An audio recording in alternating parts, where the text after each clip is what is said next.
And just wanted to welcome everybody back to another session of iMoot. Thank you for getting up early, staying up on a Saturday, staying up late on a Friday night, wherever you are in the world. Hope you're enjoying the iMoot.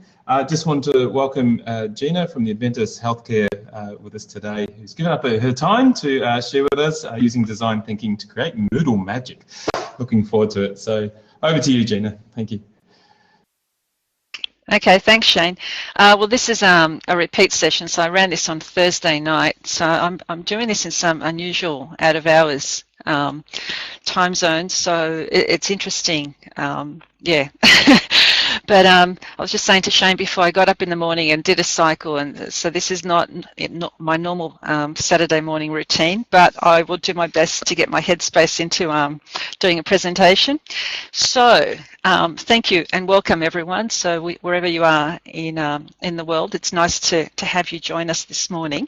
So today's presentation is all about design thinking and how we can use it to improve our e-learning.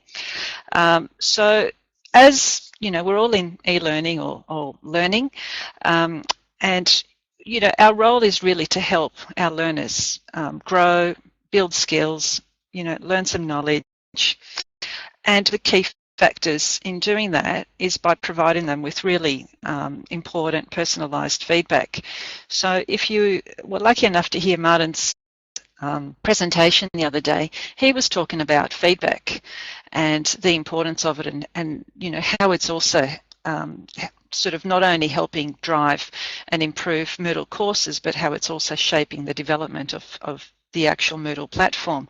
So that sort of it can actually be applied to the way we do our work and how we build our courses. So as e-learning professionals, we need to learn from our mistakes as well, and we need to be able to effectively gather that feedback and use it as our e-learning solutions. So that's what I'll delve in today. I mean, design thinking is quite complicated, but I'm going to do my best to cover the basics over the next hour.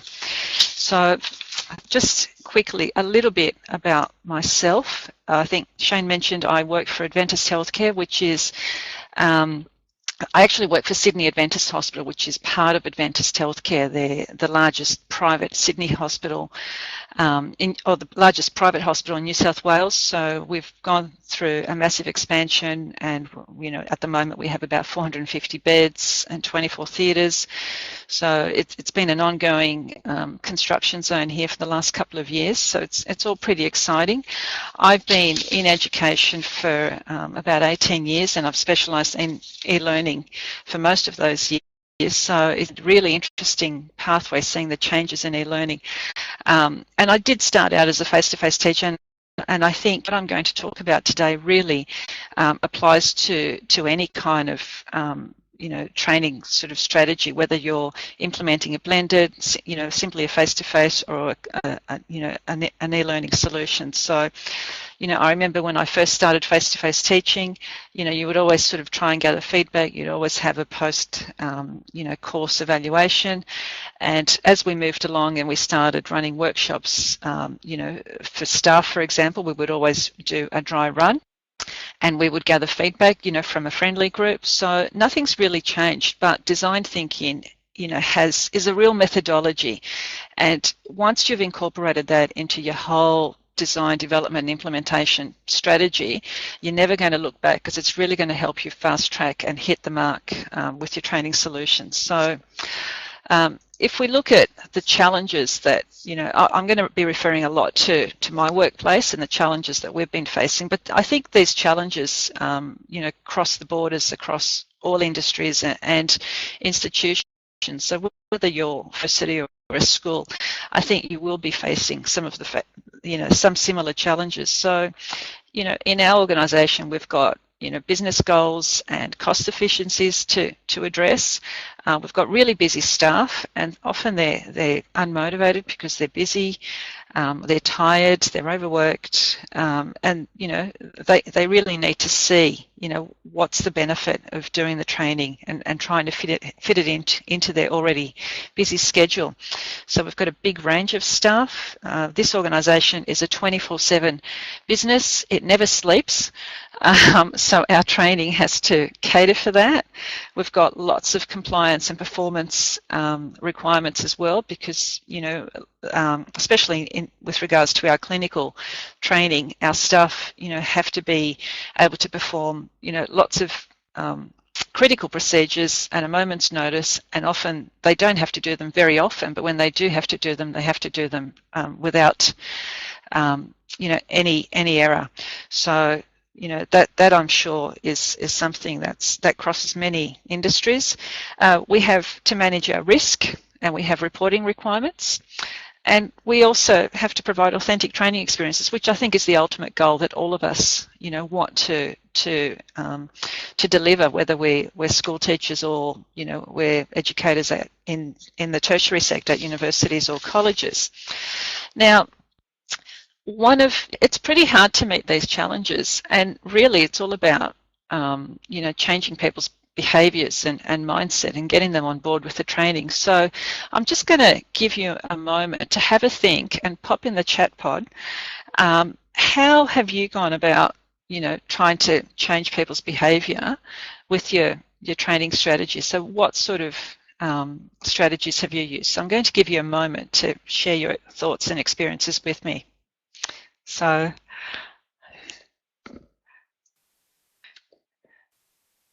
yeah, listening to their issues. So where are you from, Colin?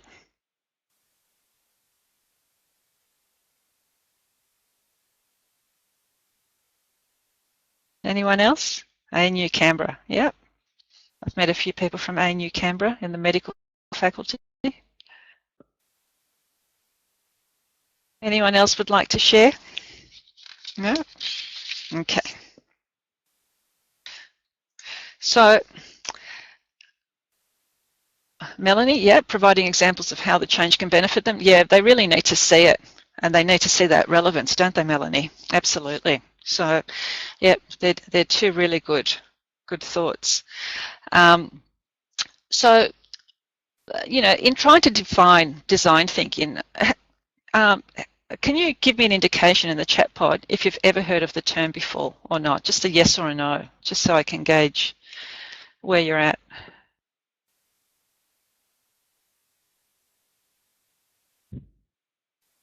Yep, Paul has. Heard the term but don't understand it, yeah. Anyone else?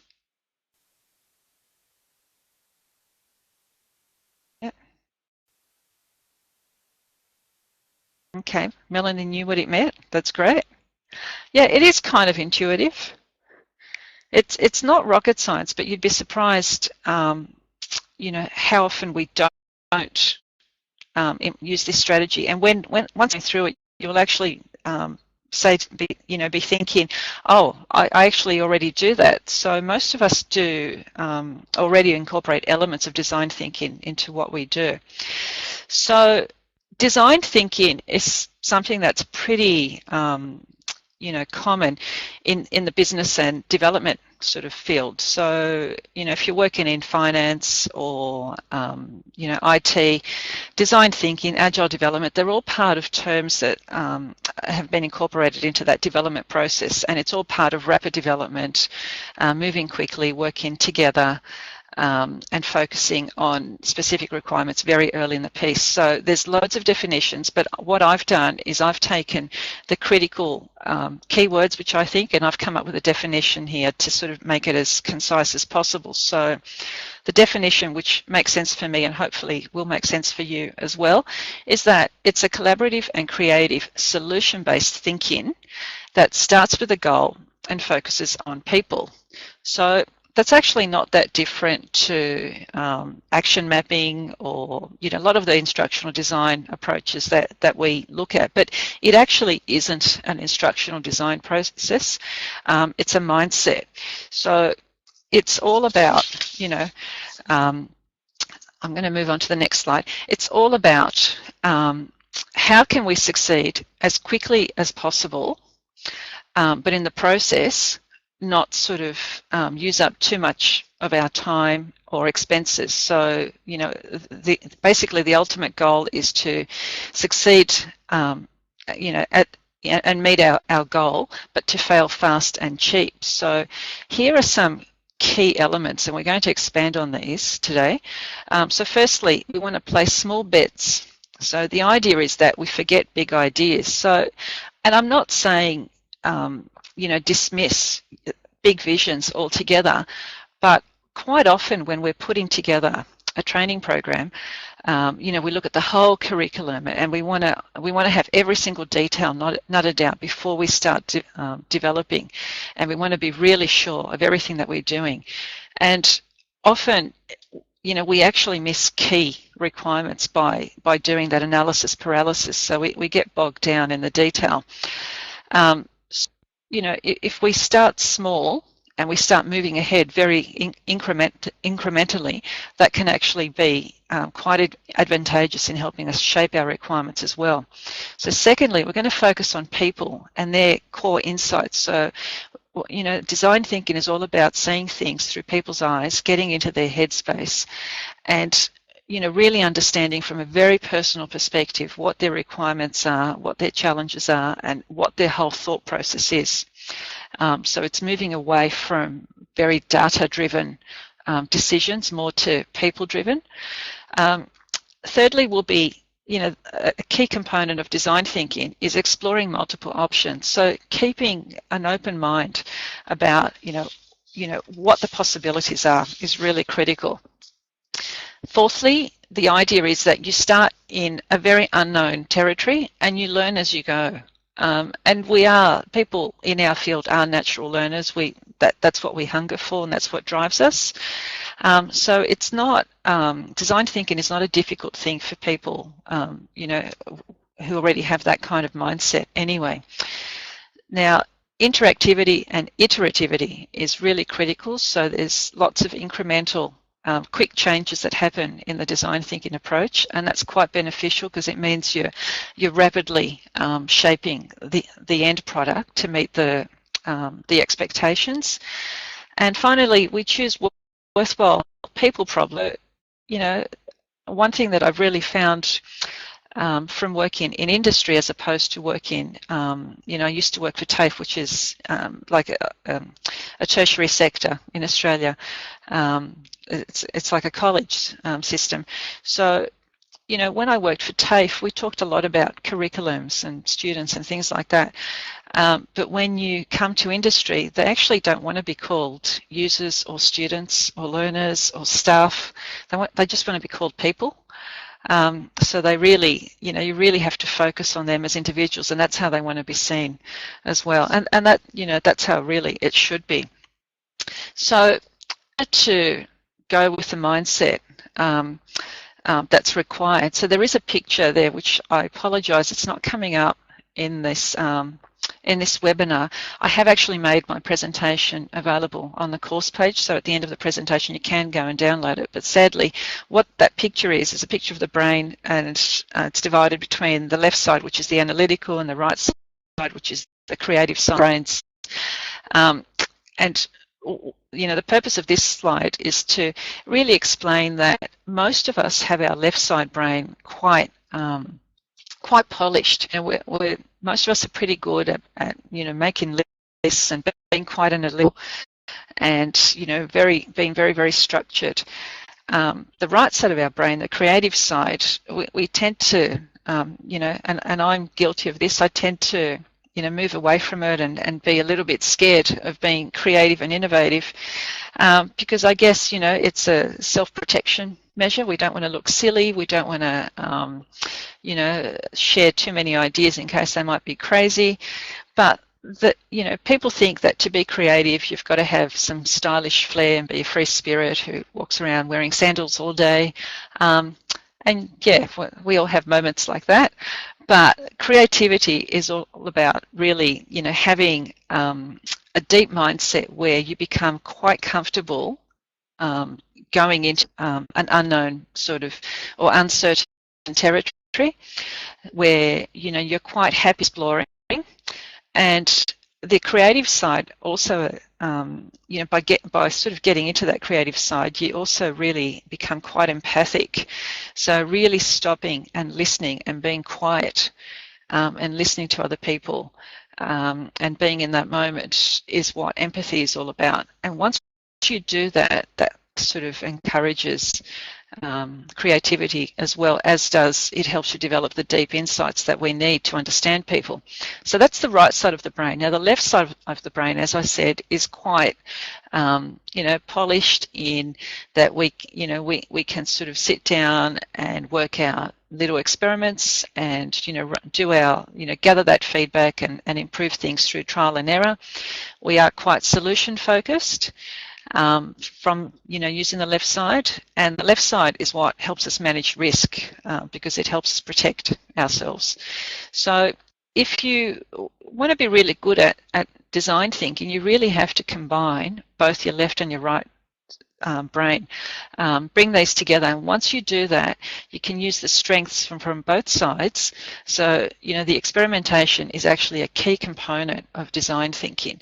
So you take that nice left brain analytical sort of strength, and you combine it with the right side, which is the empathic and listening and embracing the uncertainty. And once you do that, you've got an awesome combination for exploring and being really quite innovative. So, having that mindset is quite important. Now, in terms of when do we use design thinking, in what sort of situation? Well, there's two types of problems. You may have heard these terms before. There's wicked problems and tame problems. So design thinking lends its wicked problems, and these are problems where the end result is really quite uncertain, and you can't even really define the problem. You just know that there's problems. You're not sure why things are happening. You really need to get into the headspace of people, because so much of it is people-based and performance-based. You don't have a lot of data from the past, so you can't really predict anything. And there's lots of different opinions. Everyone sort of has a different take on this problem. And it's also a problem that needs to be resolved by a group. So, and as we know, in a group, you have that diversity of thinking and personalities. So you've got your more creative and your more analytical, scientific types as well. So the next is a slide which I've actually borrowed. This is quite a nice little matrix that sort of gives you an idea of when you should use design thinking versus more linear thinking. And linear, I'm not dismissing linear analytical approaches at all, but they're for more predictable problems where you've got good data and you go ahead and form a solution because you've got that really good groundwork already established. Now, when you're faced with the whole uncertainty level, and I'll give some examples as we go of the sort of situations that I've been in where design thinking has been pretty helpful. So let's go through the stages of design thinking, and really nut down what each stage consists of and how it's going to benefit us. So there's 4 stages, and there's lots of different names for them, but I'm kind of using this language. The first stage is what is, which is when you sit down and you come up with a plan and you really try and establish what's going on. So it's actually a research phase. Now, the second phase is the what if, when you start to explore possible solutions and brainstorming. The third one is what wows, is when you take some of these more feasible ideas and you try and identify which ones or which components actually add value, or what we like to say is what hits the wow zone in terms of the learner, or meeting the learner's needs and business needs. And the fourth phase is what works. So that's when you do a soft launch. And it's not really a pilot, it's where you launch to maybe a friendly group and you gather feedback, and then you sort of use that to shape your end result. So we're going to start with the details of what is. So the what is phase is, you sit down and you really need to start with your strategic project instructional design brief, which most of us tend to have that. So most of us tend to sit down and talk to subject matter experts, whether they're lecturers or they're industry experts, and we gather some training requirements and some business goals. And we also put together a research plan of how we're actually going to go about and gather this information. Now, traditionally, people gather information. So, say for example, where I work, there's almost 3,000 staff members. So instead of what I've done and how I've used design thinking is instead of sending out a survey to 2,000 staff members, I've gone and interviewed, 100 people and pretty much sat down and spent a few weeks. And this is actually what I did when we came up with our whole Moodle solution a couple of years ago, when we did have quite a primitive implementation of Moodle, and we bulldozed that and started again. And the way to start again was we used this kind of approach. So I identified about 100 people in the organisation across different sort of sections and management levels, and I pretty much had either one-on-one or one-on-two conversations with them and really gathered their insights. And it was, closed-door conversations where I really sat there and listened to them. And, I listened to their gripes and their requirements. And, often they were quite reluctant to speak to me because they thought that they had nothing to offer, because they said things like, I'm not an e-learning expert, I don't think I can help you. But once you, encourage them and said, well, it's actually your own perspective that I'm after about what you do and what your challenges are, then they were quite willing and open to share their insights with you. One of the other things I did was just be a fly on the wall often and just walk around and watch people and see what challenges they've faced, and, sit in training sessions run by other educators and see how they struggled, or what elements the students struggled in. So when you start to do that, you start to listen and look, you really start to identify patterns and some critical sort of roadblocks that people face. Now, once you've done that, what that does is that it actually helps you establish a perspective, or a learner's perspective. So you get to know them and you get to really understand. It's part of working out whether the training strategy that you're trying to put in place, is it going to address their motivation issues or skills issues, and how what do you really need to address in order to make that behavioural change. At the beginning, I did talk about behavioural change, and yes, a few people offered how they do it, so providing examples and things like that, but trying to understand them through this process is really critical as well. So the tools that we use in this early phase are things like journey mapping in the workplace, so where you actually you talk to them or you observe them and you actually walk through the whole learner's experience. And once you do that, it actually gives life. And that's what you can, that's when you start to draw on that, and you can incorporate into your training strategy a plot and characters and emotive stories and much more engaging examples. So that's where you're going to start pulling all of that information right from the very beginning, where you gather some really, really good, relevant and authentic situations that you can incorporate into your training strategy. So projective techniques, of which I mentioned before, interviews or focus groups, that's a great strategy in terms of using open-ended questions. I'm personally not a fan of surveys to talk to people and get up close and personal. That's just me, but I just find I gather so much more information. One of the things that I also do is encourage visualization. So if I'm running some one-on-one testing or having a discussion with somebody, one of the questions I always ask them at the end is, can you draw me an animal that represents this solution and describe to me its personality and some of its features? And usually they start laughing and say things like, oh, I can't draw, I'm hopeless, I don't think I can do this. And eventually, after coaxing them a little bit, they start to draw something, and the most amazing information comes out from that one little question that I always use. And it could be something like, I see this as a massive elephant. It's big and strong, and it's powerful, and it's quiet, but it helps move from one place to another. So I I get all sorts of answers. You know, they sort of tend to look at me like I'm psychoanalyzing them, but you get quite a nice sort of fresh perspective of what their emotive reaction to that sort of situation is. So we'll move on to the next phase, which is the what if phase. So this is where you really use that right side of the brain, and you sort of delve into the unknown, and you basically come up with a whole bunch of ideas. So all stakeholders are invited into this process, and that means, you know, people, the learners, the actual subject matter experts, curriculum managers, departments, whoever you think has a stake in this program. And the idea is that you all come together. It promotes greater buy-in because everyone's involved. And, you know, this phase is all about what we call ideation, so the creation of ideas, basically.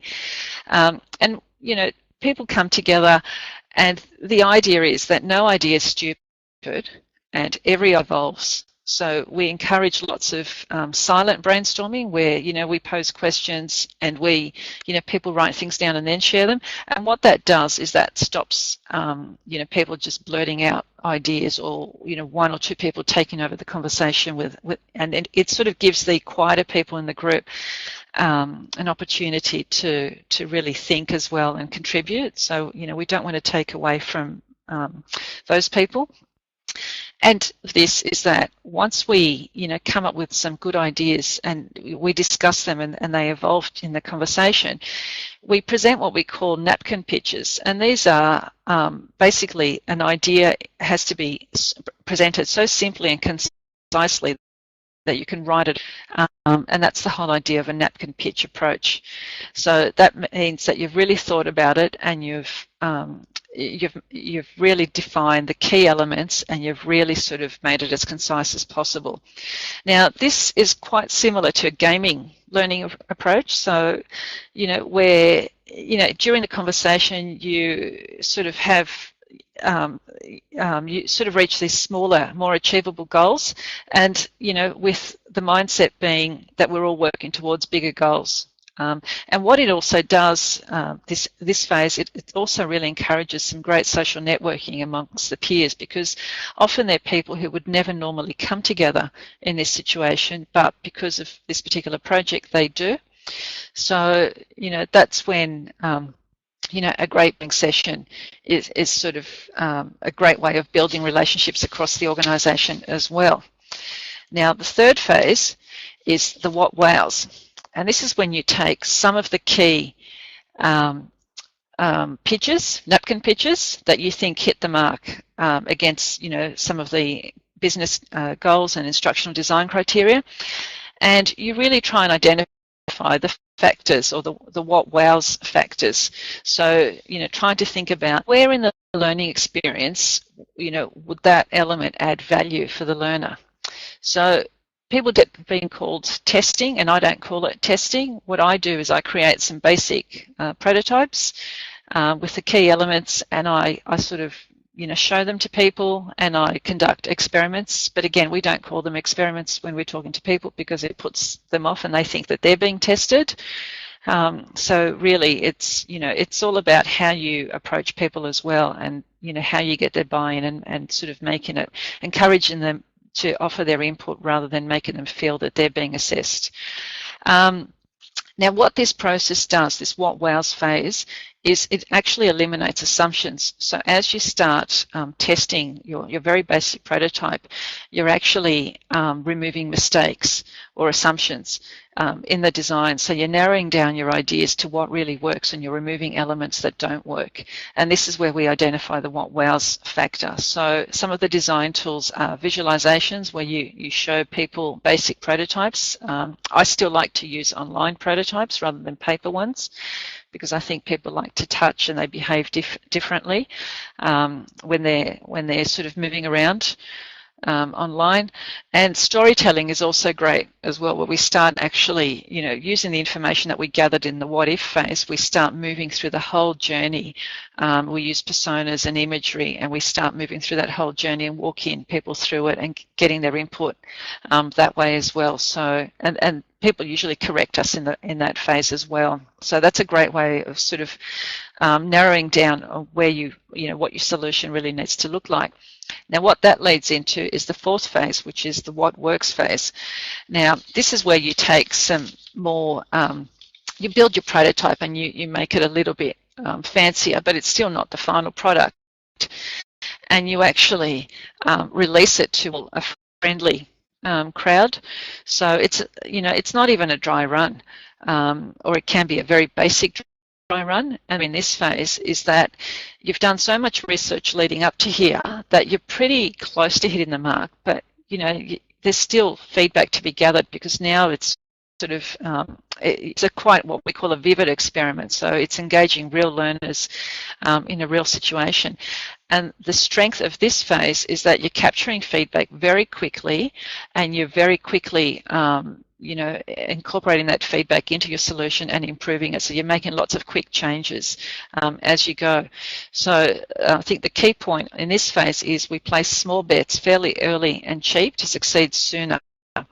It's really ensuring that once you've done your research, you haven't put too much effort into the development phase and invested too much time and money, because you're sort of been making small changes as you go. And the strength of making those small changes is that you actually shape your solution much quicker as you go.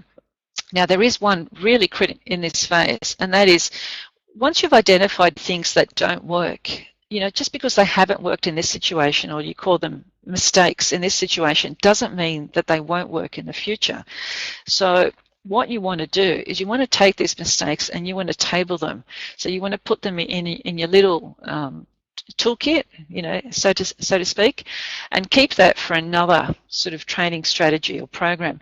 Because what doesn't work now with this particular crowd doesn't mean it's not going to work next time.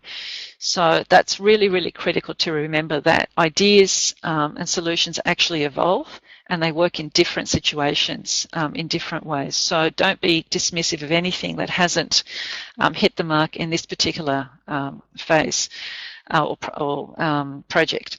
So basically, this what works phase is what we call scaled learning launches, and it's just sort of a small release in a live environment, and it's gathering feedback very quickly and improving very quickly.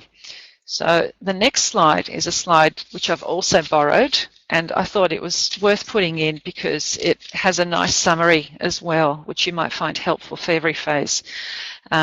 So that, I hope that's of value to you. Now, in terms of specifically how I've used this sort of approach in our solution, as I mentioned before, we've had a great and really stable Moodle or e-learning solution, and Moodle's been the backbone of that solution for the last couple of years. And the way that we've been able to give our staff a really compelling learning experience is by involving them right from the very beginning, and making sure that they're included in every part, right from the instructional design to the development process. So that's something that we did at a high level when we did our initial implementation, and what we resulted in was 2 really fantastic e-learning sites that cater for 2 different groups, and that all came out. So we have a group for our staff, which we call eLearn, and one for our community, which we call e-community, and it's for volunteers and contractors and people who live in the area and want to put in hospital health programs and things like that. So we're basically using this approach, and what it's really allowed us to do was meet the very specific needs of our audiences. So that was, we were really, really chuffed to sort of come up with this solution, and it's actually worked really well.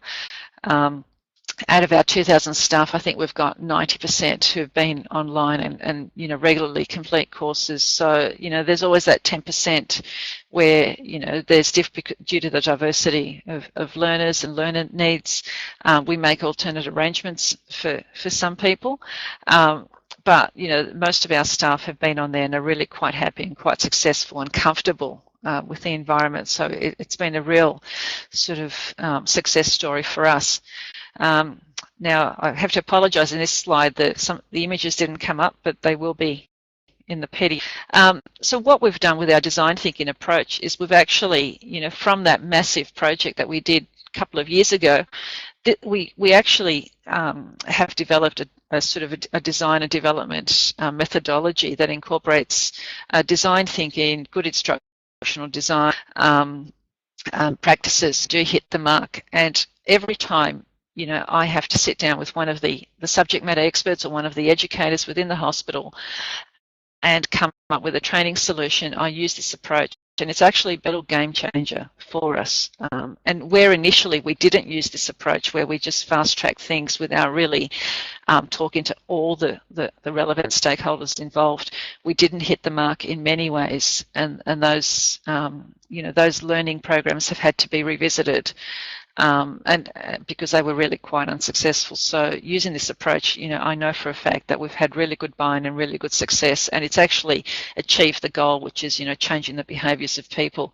So it's going to go through some of the key, you know, benefits that we've gained. So really using this approach, it means we've actually been able to accelerate, you know, how creative and innovative we can be, because once we start using this approach and people get used to it, they come on board really quickly, and they like the idea of that, you know, talking about people and where they're struggling and what they need to do.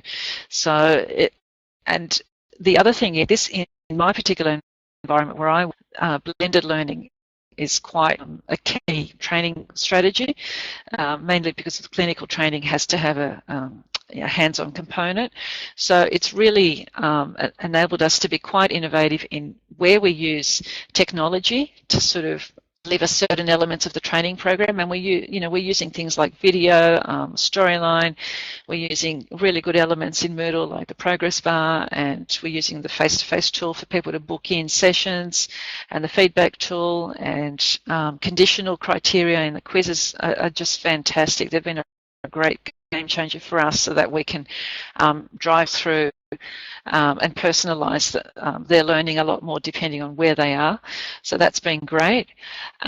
We've also really gotten to know people really well just by, you know, listening to them and observing them, and you know, it's helped us as designers and e-learning specialists to really understand people a lot better, and they understand our process better. It's just really helped form a nice relationship between me and people in the hospital.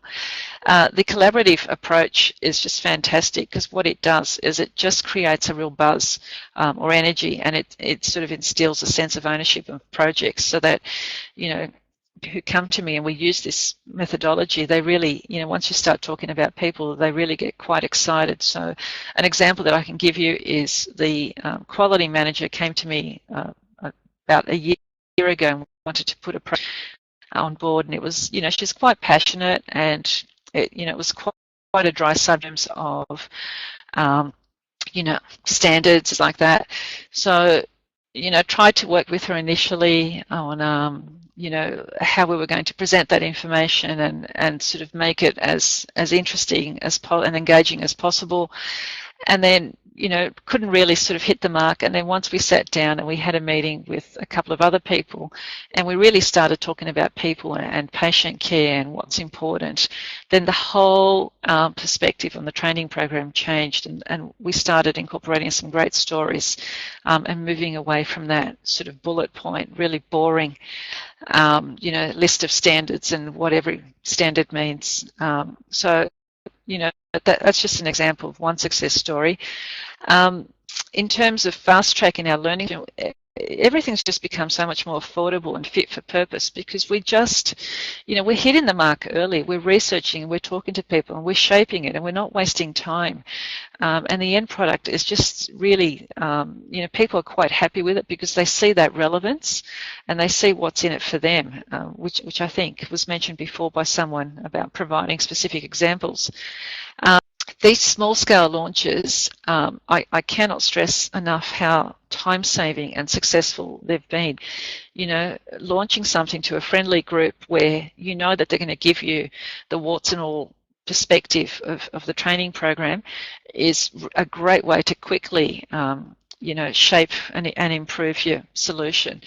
And finally, what it's done for the development team is that it's sort of increased our capability as well, because as I mentioned before, when you make what we call a mistake, or you include an element that doesn't end up really working, it's not a showstopper for another training program, and it actually has totally expanded our repertoire of solutions in terms of what we look at and what abilities are. So it's a learning process for us as well. So just to sum up, some of the takeaway messages that I really want to leave you with today are that use design thinking, nurture your creative side. So, that's the side where you've got to slow down, listen, become, enter the uncomfortable, uncertain zone and learn to be comfortable in there. And once you do that, you'll sort of be limitless in your sort of road to exploring. And that's the side, that right brain side is the side that encourages us to listen to people. When you combine that with the left side, that's the collaboration and the ideation as well.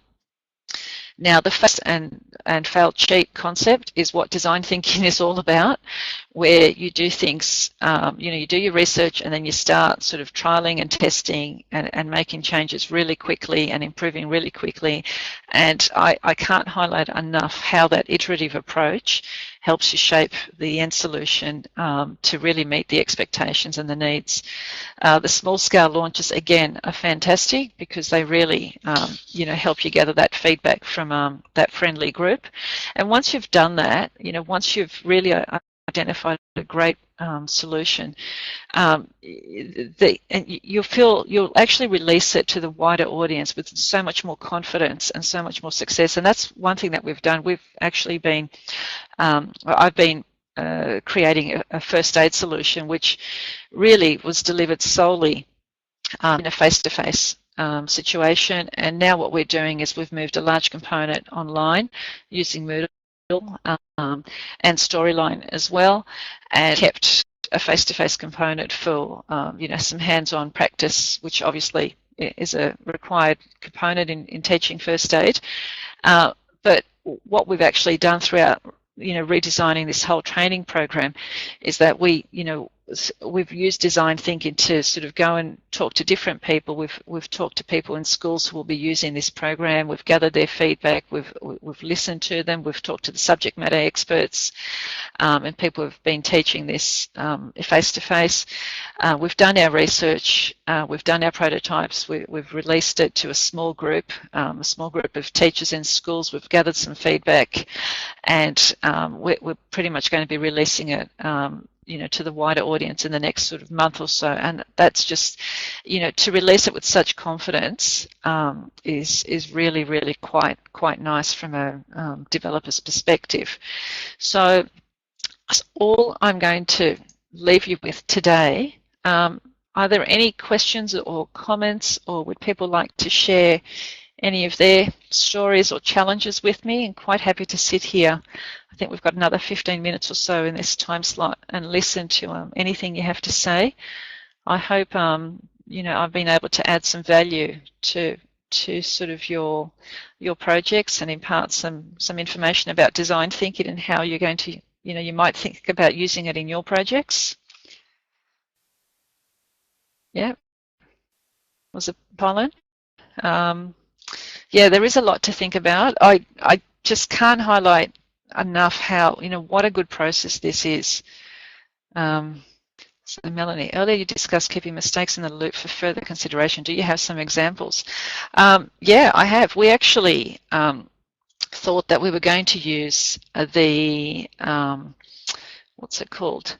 Oh, ages ago, we were going to use the face-to-face solution for bookings, and it just didn't work for a particular training program that we were going to release. So it was a training program where people or staff had to complete a particular e-learning component, and then they had to book in with a clinical assessor for a clinical assessment. Basically, it's basically a skills assessment.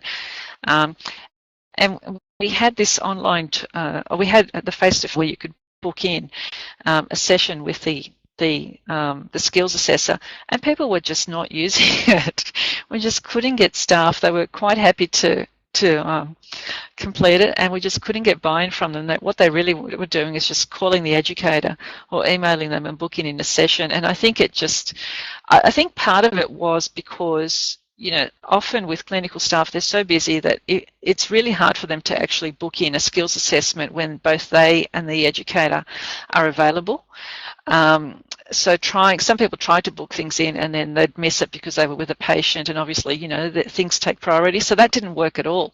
And we tabled that, and then what we've actually done is we're actually using that, the face-to-face tool for bookings for interviews. So we actually have a program that we run, and we take in about 20 new graduates a year, and we employ them. But it's quite a mentor program for new graduates where they sort of rotate through different sections, and it's a great experience for them. But in order to undergo that process, we actually, the facilitator who runs that program has to interview about 70 prospective graduates. So we were finding previously that we, you know, our secretary was just taking lots of phone calls and, you know, juggling basically the interview times around. And in the end, you know, I said the facilitator was talking to me one day over coffee, and she said to me, I'm having so much trouble, and, you know, this is so time consuming, and people were pulling their hair out. So I said to her, well, why don't we use one of our Moodle sites, which is our e-community site, which, you know, people can sort of create their own account. We can give them an enrollment key and go into a particular area. And she said, oh, can we do that? I went, yep. So we've, yeah, that's what we're actually in the process of doing this month. We've developed it, and we're going to be sending out emails to graduates who are applying and getting them to book in their own interviews as well. So that was one instance. But I think, you know, even, you know, when I talk about mistakes, I think I've developed, you know, quizzes using Storyline or using Moodle, and thinking that, you know, they'd work, and they haven't worked in a particular situation, like particular quiz question types. But then again, they've were situations. So it's, you know, there is no one size fits all for any training solution at all. But I think don't be dismissive of your mistakes. You know, hold on to them and nurture them, and they'll grow. They'll grow, and you'll find the solution as well. So Melanie's also saying you use face-to-face a lot. Yeah.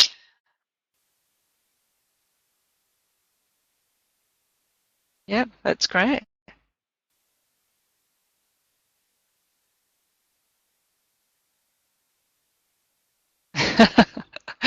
Yeah, that's a bit tricky.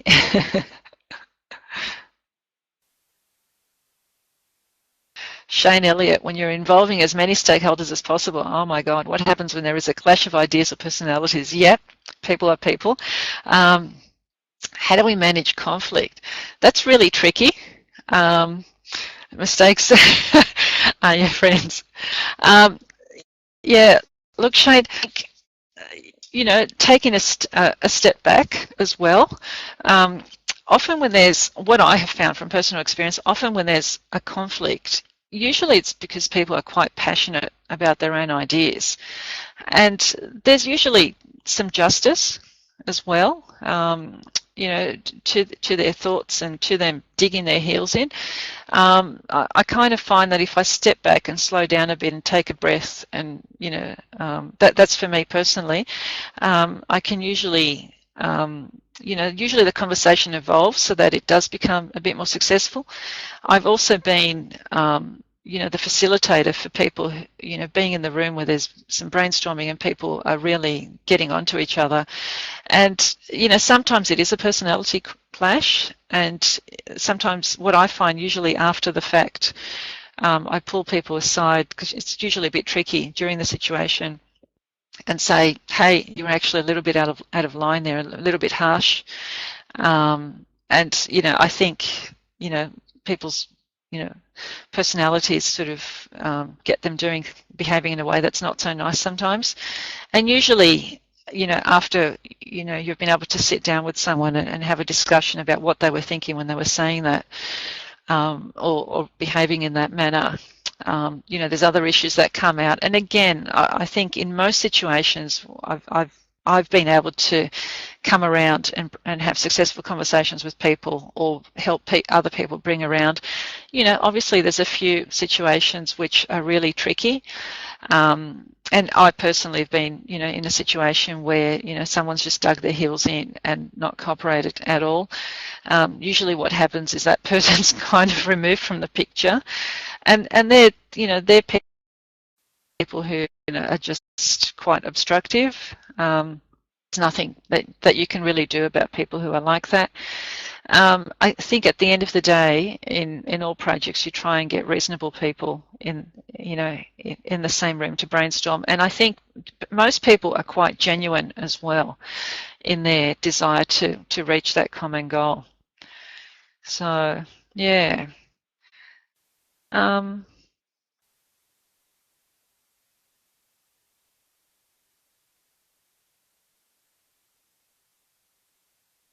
Thanks, Trish.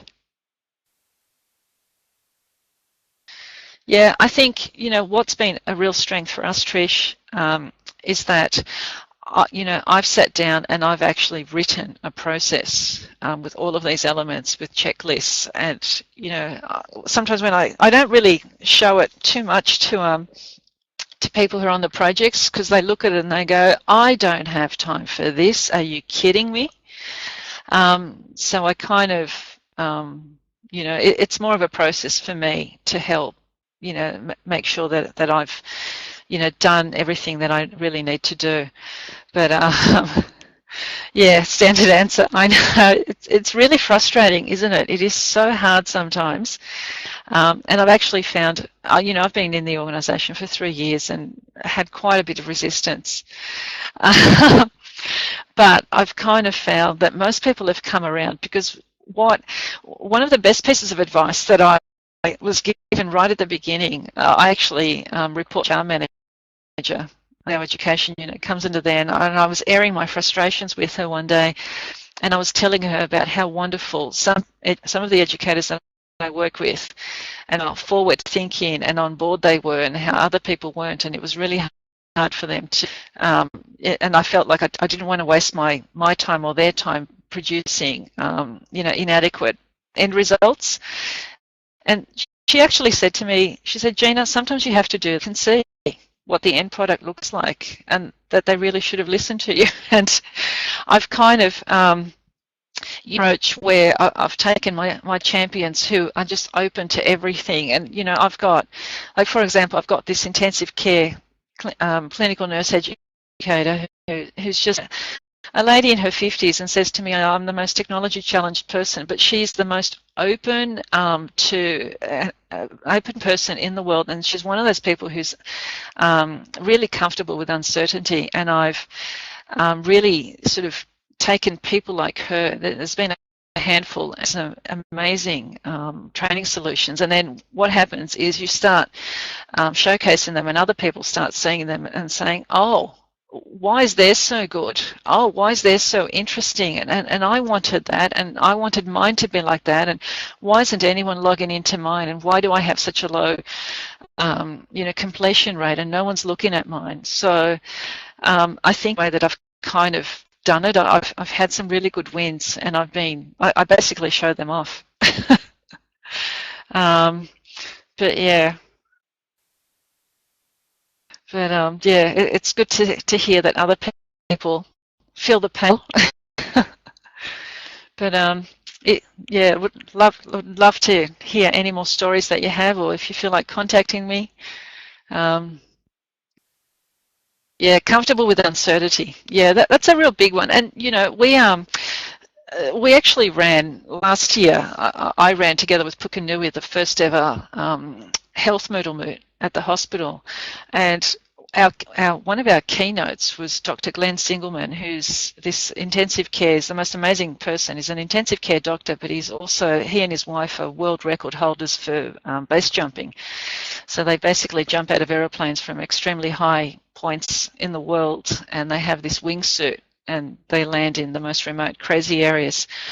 You know, I just told them to go out to dinner and hold hands, but you know, that's what they like doing together.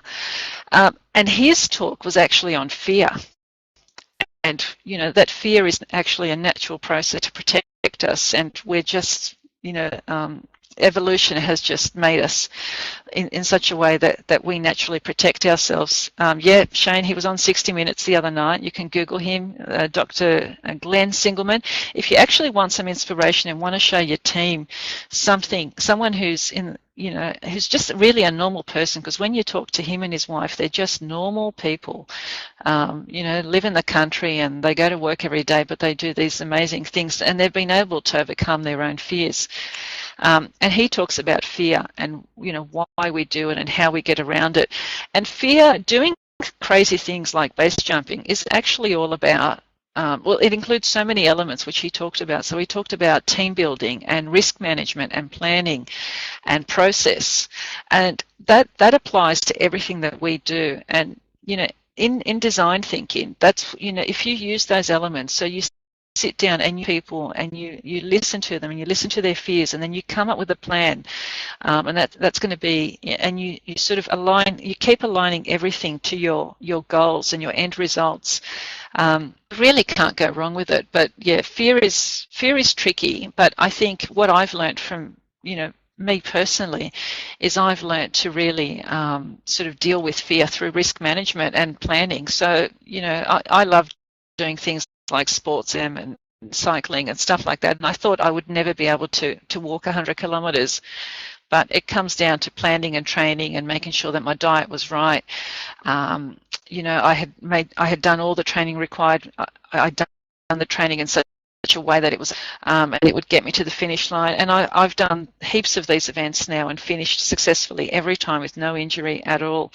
And it does come down to planning. And planning does help you overcome your fear. And I think that's what, you know, when you're working with people and you're trying to put together these training solutions, if you can encourage them that the way to sort of address the unknown and all the scary bits and all of their worries, which is what it really is all about, is to, you know, do some planning and do some testing and sort of, you know, manage those risks together, because in the end, people don't want to look silly. And I think, you know, sort of doing that planning is really helpful. But I think I may have reached the end of my time, Shane. So I'd like to thank everyone from wherever you are in the world, and I'd like to thank Shane and the iMoot team for running this great conference. I just love the idea that people just come in and sort of from around the world. I think it's just the most spectacular event, and congratulations to Shane and the iMoot team for running it again this year. Okay, so thank you everyone. Enjoy the rest of your weekend, and if you have any more questions, yeah, please sort of contact me. And I'll just quickly jump in and say thanks, Gina. But yeah, I was meant to mention at the start that you had organised a health moot, and it was very successful. And certainly Trish and Gina, I visited both of you at your various locations, and you two should get together actually. But yeah, thank you, Gina, for your time and for another wonderful presentation, and I really appreciate you sharing today. And look, you can keep the questions going. Another half hour till next session starts if people want to keep talking here, or you can take it to forums or offline somewhere else. That's absolutely fine. Yeah, I'm happy to hang about for a little bit. Yeah. All right. Thank you, everyone. Thank you, Shane.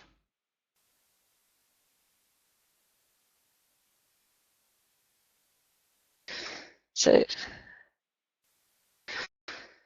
is anyone going to the Australia Moot in Melbourne in July? I think